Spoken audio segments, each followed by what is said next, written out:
Coogs house. Tuesday in Houston called for snow, but Wednesday in the Fertitta Center, it might be a lot of rain.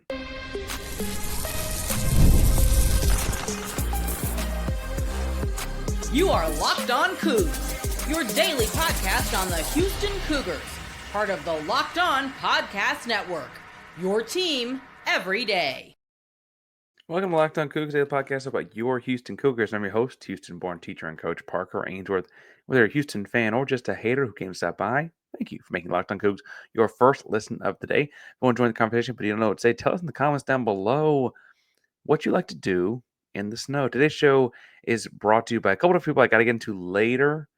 Got a lot to get into today because we got Houston and Utah tipping off on Wednesday night. Yes, it's really finally happening after being postponed from Tuesday into Wednesday night. The game tips off at 5 o'clock local time. The ladies play at 1, so if you want to make it a double feature kind of thing, head down to Fertitta, make it a big, fun kind of day. Houston, the men's team, plays Utah in their first official Big 12 years. I want to talk to them about them, what those mismatches are and stuff like that, as well as if this is going to be another weird game. I think I accurately predicted last weekend's game against Central Florida was going to be a weird one. I have another weird feeling about this one. I just feel weird. But Utah, who is Utah? Utah is a first-year Big 12 team, came over from the Pac-12. But Houston did see them a year ago. We'll reference that game a lot throughout this. They saw them in the Charleston Classic last year. Houston won that game by 10 points. It was a closer game than that for a lot of it.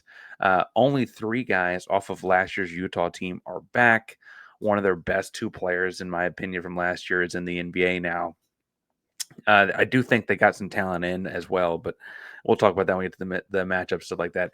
Houston obviously returns a lot more than 3 of their 8 or 9 person deep rotation from last year. They returned all but 1 and added to it. They got healthy, those kinds of things. Utah's 11-6, 3-3 in conference. Craig Smith's in his 4th year as their head coach. Unlike Houston, right? Houston's undefeated in Big 12 play, still the last undefeated Big 12 team, or last in Big 12 play, undefeated in Big 12 team, obviously. BYU has had a run here. They lost 3 in a row to start conference play, and they've now won 3 in a row since. Their biggest win is their most recent win, and that is BYU. Now, full disclosure, they don't have a whole lot of opportunities for big non-conference wins. Like their big non-conference games were Mississippi State, St. Mary's. I guess you can maybe argue like Central Arkansas sneak up and beat a team every now and then. But really the bulk of their challenging games are Big 12 teams. I guess Iowa, I don't think of the Iowa men's team as being that strong, certainly not relative to their women's team, but I guess that could be the correction. That's their 3rd Power 5, if you count St. Mary's, who's not really a power, but is often in the tournament. Anyway, they lost to Baylor, lost to Tech, lost to Iowa State. 3 good teams, lost those 3 games. They have beaten Oklahoma State, TCU, and the big one, they beat a good team, I'd argue, in BYU over the weekend. Now, obviously, that's a rivalry game, a little bit different. It was in Salt Lake, which is like 45 minutes from Provo or something like that. It was an overtime win. They shut down Jaeger Dimon, and they did all those things and won that game. It's the biggest one they've got. It's frankly, and it looked pretty good in, and it was their last game just last Saturday. So you're not close enough to it that they're still too celebration hungover or anything like that. And you're also like kind of close enough to it that they could be riding whatever hot streak that was. Notable thing was you watch them on video, and I watched them play. I was trying to watch the Baylor game to kind of get some stuff on Baylor for later in the season, and then the BYU game.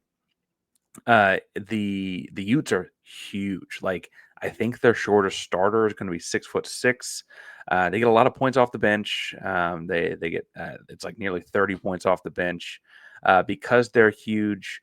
They are like top 15 in defensive rebounding, top 20 in total rebounding. And then KenPom numbers indicate that they're pretty good at rim defense, pretty good opponent field goal percentage, stuff like that. I feel kind of strongly that that's actually a function of their schedule, which why I reference the KenPom numbers indicating that. In watching them, They mostly defend the rim with their length, but don't like have a lot of verticality or get off the ground a whole lot.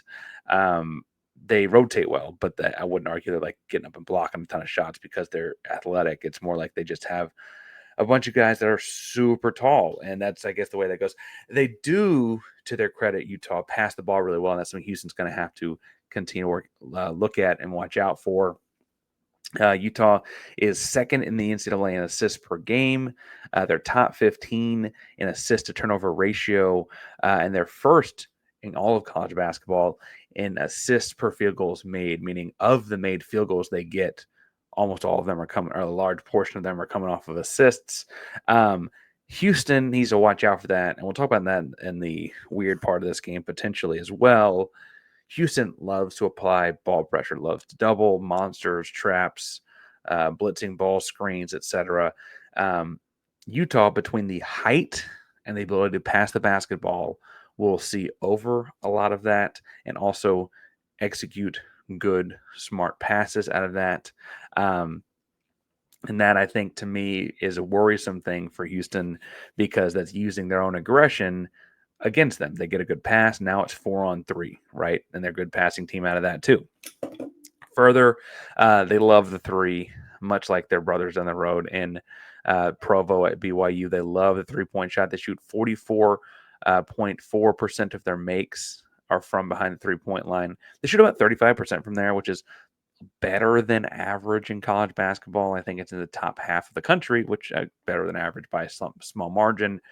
But they take a lot, and so that number is really focused a lot on the fact that they take such a high volume of threes. They haven't been giving up a ton of threes. I again think that's kind of more of a function of schedule. They haven't played a very challenging schedule, and then of the good teams they've played, the teams that were good attacked the rim off the bounce, sped them up in transition, stuff like that. Houston will do that too. And I don't mean to say that they won't or that they shouldn't, but I do think, generally speaking, that one of Houston's strengths this year is they've got two of the best three-point shooters in America, and you'll probably see some drive and kick action to get both LJ Cryer and Emmanuel Sharp open from behind the arc in a way that other people haven't been able to attack Utah like. Honestly, I'll probably feel that way about most teams Houston plays, but I think it's going to be exacerbated this weekend because just they haven't played teams that shoot the ball that well from the outside. Now, I should give them credit because their length, they are holding opponents to 31.8% from behind the arc. Houston did just see LJ Cryer and Emmanuel Sharp shoot poorly from behind the arc themselves over the weekend last weekend, right? I don't mean to say it can't happen. I just don't know that it's going to happen. But I do think this game's got some weirdness to it. I also think it's got some matchups that provide Houston with problems. And I do want to get into each and every bit of all of that. But before we get to any of it, I'll remind you that today's show is brought to you by Prize Picks. And this message comes from Prize Picks because it's the place to get real money on sports action. With over 10 million members and billions in winnings, billions with a B, Prize Picks has changed the game in daily fantasy sports. And whether it's the playoffs or the regular season, Prize Picks has made it easier than ever to win while enjoying all of the football action. Now, it's playoff time. There's no better way to get in the action than Prize Picks, and this is how it works. You simply pick more or less on at least two players. And if your picks hit, you win up to 1,000 times your cash. That's right, up to 1,000 times your money back by just making a few simple picks. Now, I've learned one thing in watching NFL playoffs for the last several years, and that is you always pick more on Travis Kelce. I'm picking him to go more than 70 yards this weekend. It's fun to predict, easy to play. Prize Picks Flex Play, you can still get your double money even if one of your picks doesn't hit. And with the app, you can get your winnings fast. It sometimes can at like fast as 15 minutes.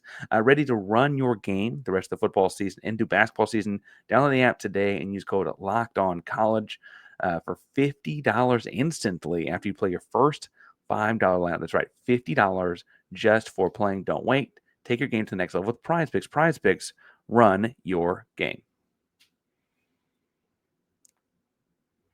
Parker Ainsworth locked on Coogs. You're looking at Houston and Utah tipping off on Wednesday night at 5 o'clock local time. Utah's got some interesting guys in their lineup. And I mean, frankly, their shortest starter is 6'6".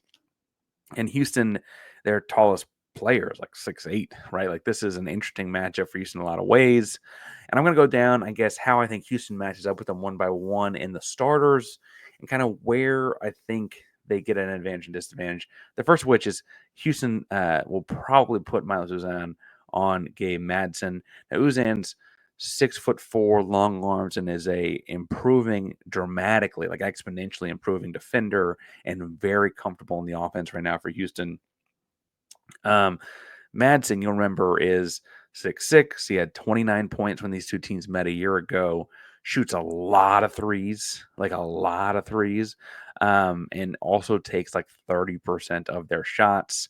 I think you put Uzan on him because he's long at 6'4" with the long wingspan, positive wingspan, and I think that means he'll get up in the grill and kind of help throw off some of that shooting. You also have that Madsen's going to have the ball in his hands a lot, so you want that length to help cut off dry lanes and things like that. I think that's the natural matchup there. Madsen plays off the ball, I should say, more than Uzan does, and that can be kind of hard to track when you're used to carving point guards. Just different role, I guess I should say. And so I think I'd go with Uzan. I could see other guys getting the matchup, but I think I'd put Uzan on him and say, hey, you got one job on defense side of the ball, and that's to make sure that guy doesn't go off for 29 like he did last year. That's what I'm thinking they do. So we'll see. The other guard, and the reason this gets complicated is that Mike, I'm gonna try this at Shravamps. He's 6'9". He sometimes plays the point guard, sometimes plays the two guard. He passes and shoots threes. He doesn't do a whole lot else. If he's shooting the ball, it's a three-pointer. If he's dribbling, it's to pass and kick the ball. I say that now, I'll jinx it and something else will happen. That's what he's done on video and on his shot chart. I think he's an LJ Cryer matchup. And I know that LJ Cryer is the shortest starter in the Houston lineup, and I just put him on a 6'9" guard. First of all, I believe he's 6'8" if you told me, but he's tall. He's super, super thin. Various weights are out there on all different kinds of places as far as what he would be. I see one place has him at 190, 6'8", 6'9", 190 is pretty thin, and I bet he's not even 190, right? That said, Cryer has a sturdy base, can kind of help push him off spots.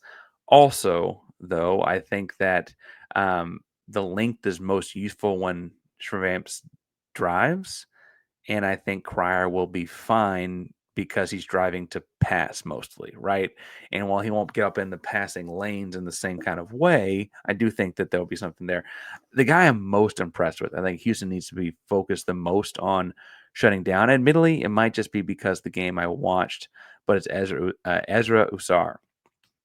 Now, Ezra Usar is 6'8", a wing, good athlete, gets in the paint off the bounce, strong off 2 feet, but like can leap off one from distance.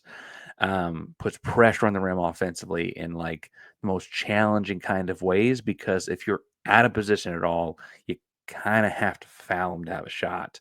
I think I put Emmanuel Sharp on him.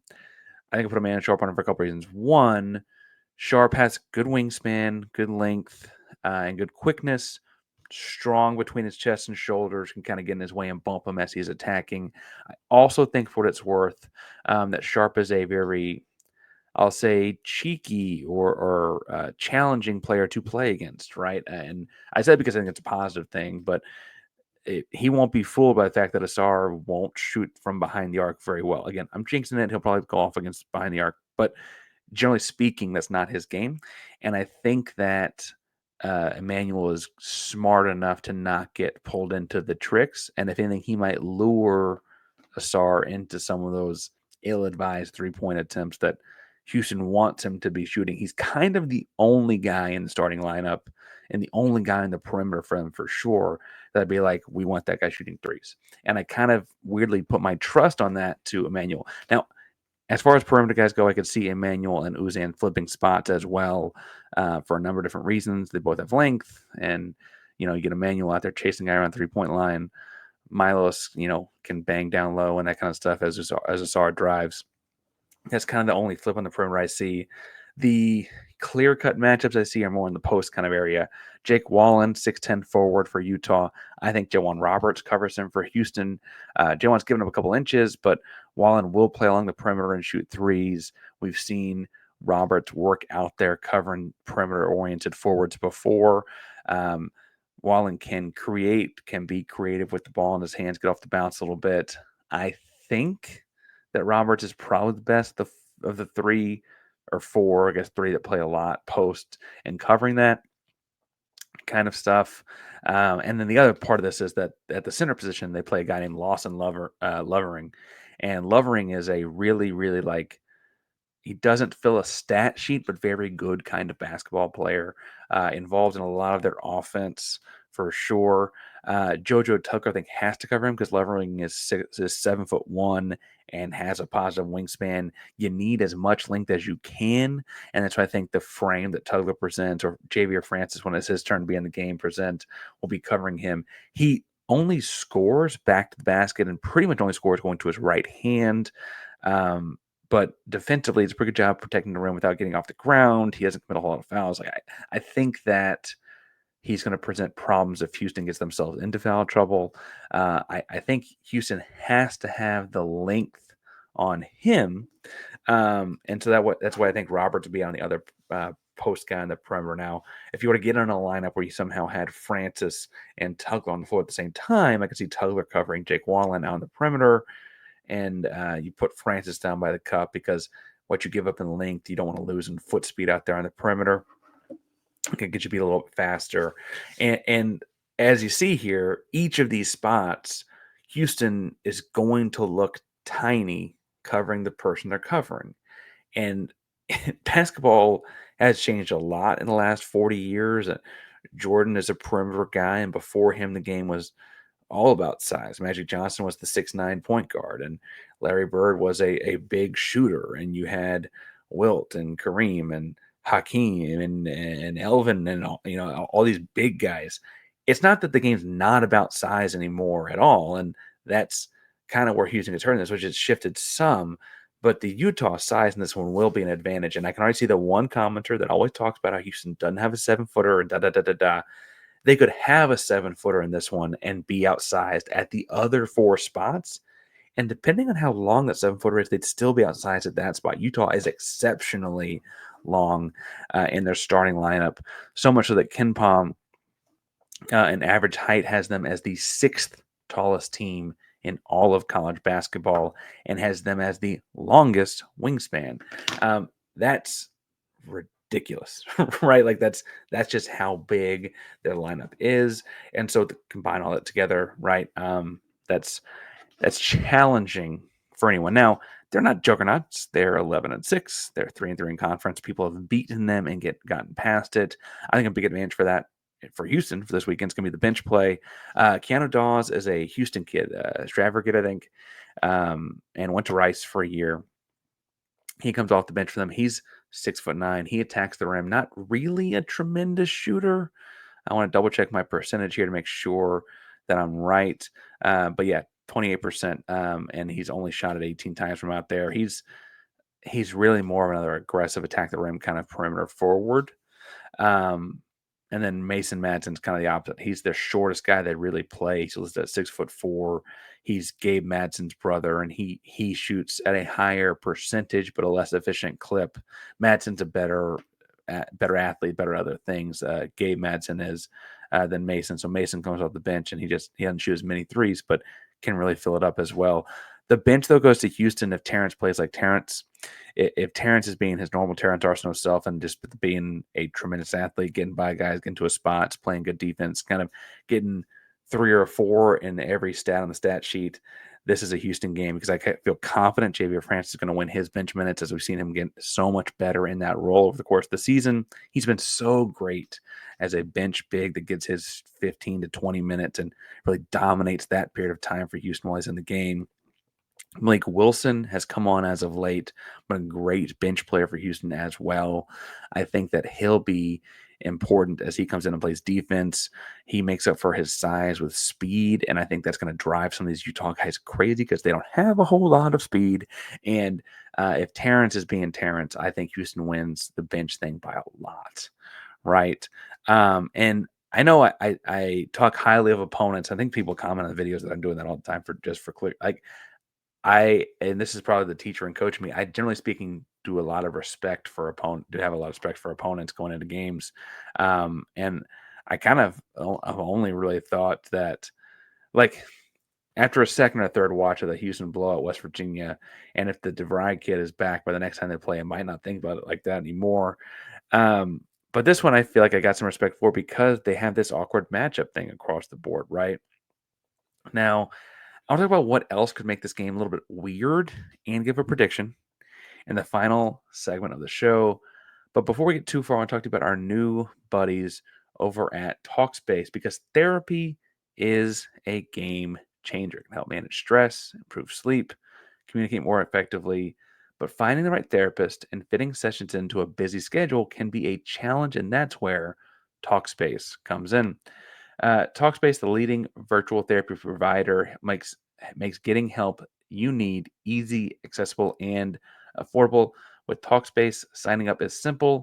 You can match with a licensed therapist who fits your needs, usually within 48 hours. It's convenient. You can have sessions from the comfort of your own home, even message therapists between appointments, which is always nice to have on hand.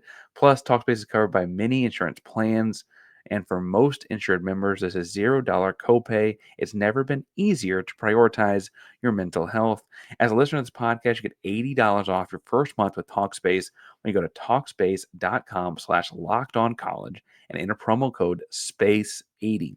To match the licensed therapist today, go to Talkspace.com/lockedoncollege and enter the promo code SPACE80 to get $80 off your first $80 off your first month of your support for the show. That's Talkspace.com/lockedoncollege, promo code SPACE80.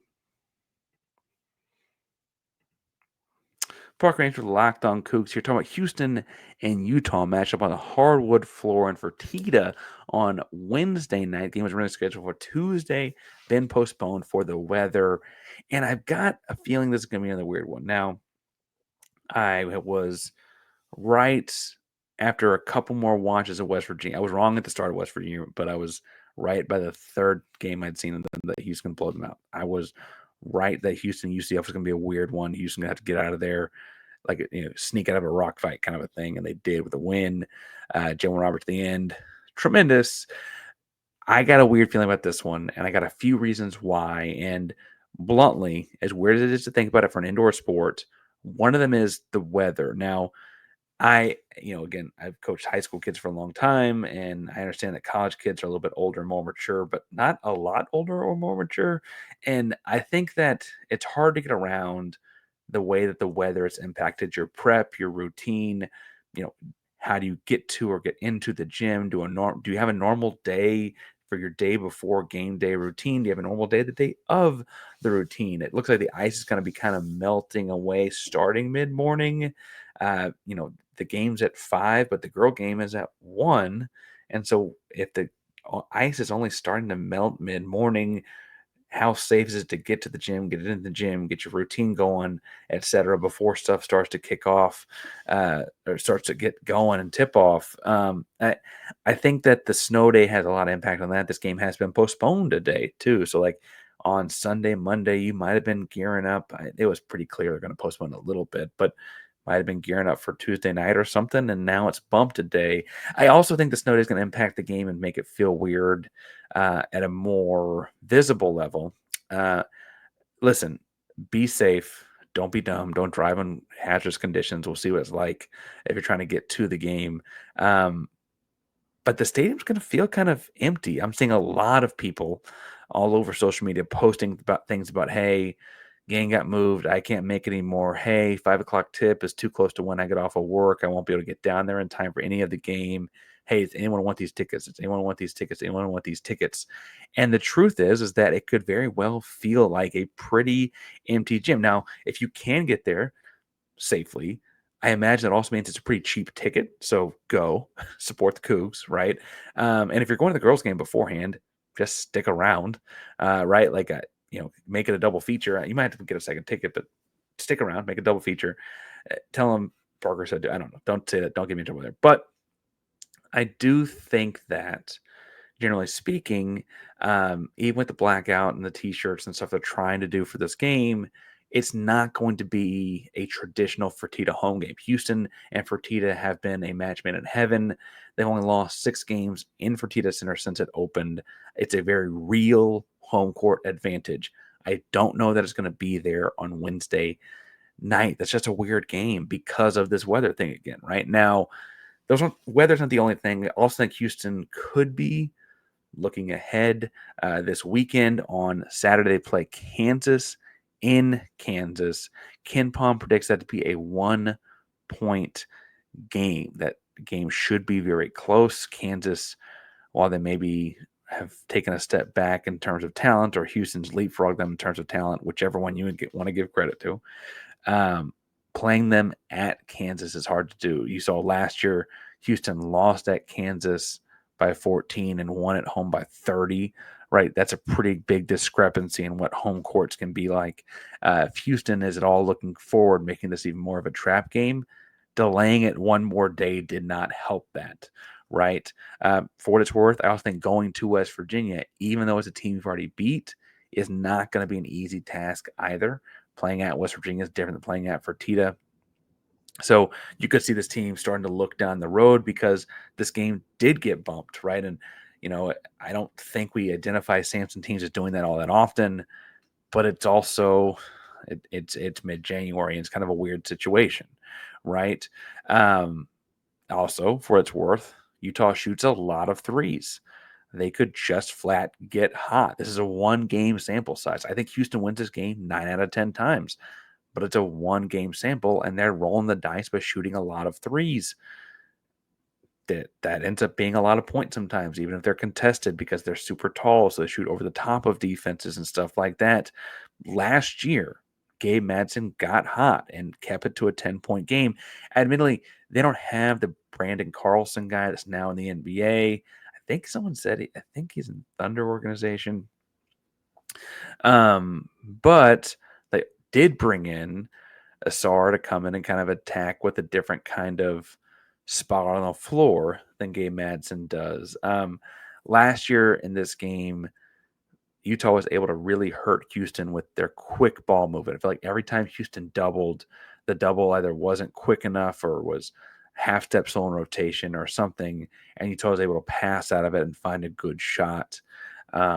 Obviously, it's later in the year for Houston. The defense is tighter, but it's also later in the year for Utah, and they may be starting to click on some of those kind of things, especially because their roster had so many transfers come in. You're starting to kind of piecemeal who fits together where and kind of getting more used to your teammates. I imagine, I'm anxious to see it from a coaching perspective. Samson has some sort of a, trick up his sleeve for when Utah inevitably has an answer for a monster trap or inevitably has an answer for a blitz of a ball screen or whatever. I think he'll have something. My question is just what that thing is. And I don't know off the top of my head because you're giving up so much size. You can't vacate the back line or something like that. Right now, Ken Palm says it's going to be an 18-point win. FanDuel, as of the recording of this, has it as Houston by 19.5. I think it's double digits, but I think it's closer than that. Certainly not up there flirting with 20 or more points like the 19.5 line, as I wouldn't go that high because of all of these weird things, right? Who knows what the student body turnout, who knows what the fan turnout is going to be, who knows what the preparation has been, the routines, etc. Right? The length is troublesome. The threes are real. I frankly would point out they didn't look like world beaters last Saturday against UCF either. I still think I got Houston by double digits. I'm thinking they keep the 60 or less streak alive. I think Houston wins 72-58. Now that's double digits. It's a few points less, a few possessions less than Ken Palmer or FanDuel have. But I'm sure in the comments or on social media at Painter512, you're going to quickly tell me why I'm wrong, but bring it on. We'll be here live after the game. 5 o'clock tip, estimate somewhere in the 7 o'clock hour here at Locked on Coogs. Hit subscribe and hit the bell so you know we're live. Locked on Coogs is a proud member of the Locked On Podcast Network. That means your team every day. Go Coogs.